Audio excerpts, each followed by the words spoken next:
Hi అండి అందరికీ finally చేసేసానండి బ్రెడ్ కస్టర్డ్. ఈ బ్రెడ్ కస్టర్డ్ కోసం ఐటమ్స్ తెప్పించి 4 days అవుతుంది.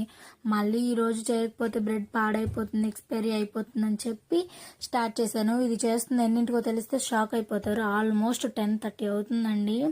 మళ్ళీ రేపు ఎక్స్పైరీ అయిపోతుందని చెప్పి 10:30కి స్టార్ట్ చేశాను. ఫస్ట్ అయితే పాలు స్టవ్ పై వెలిగించుకొని పెట్టుకోవాలండి. తర్వాత బ్రెడ్ ఇలా చూపించిన విధంగా కట్ చేసుకోవాలి. తర్వాత కస్టర్డ్ పౌడర్లో కొంచెం పాలు వేసి మిక్స్ చేసుకోవాలండి. నెక్స్ట్ అయితే నేను ఒక విషయం అయితే షేర్ చేసుకుందాం అనుకుంటున్నాను.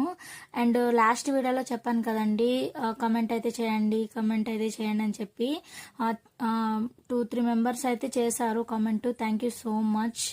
అండ్ ఈ వీడియో ఎక్కడి నుంచి చూస్తున్నారో కామెంట్ చేసి చెప్పండి. నా వీడియో ఎక్కడి దాకా వెళ్తుందో తెలుసుకోవాలనిపిస్తుంది. అండ్ వీడియోలో చూపించిన విధంగా పాలు దగ్గర పడిన తర్వాత షుగర్ వేసుకోండి, అప్పుడైతే చాలా బాగుంటుంది టేస్ట్. నెక్స్ట్ అయితే నేను ఒక ఐస్ క్రీమ్ బౌల్ తీసుకొని దాంట్లో అయితే వేసాను అనమాట. నెక్స్ట్ అయితే ఆ టూటీ ఫ్రూటీస్ అయితే యాడ్ చేశాను. మనకి ఇష్టమైతే బాదం పలుకులు, జీడిపప్పు పలుకులు కూడా వేసుకోవచ్చు, కానీ నేను కొత్తగా ట్రై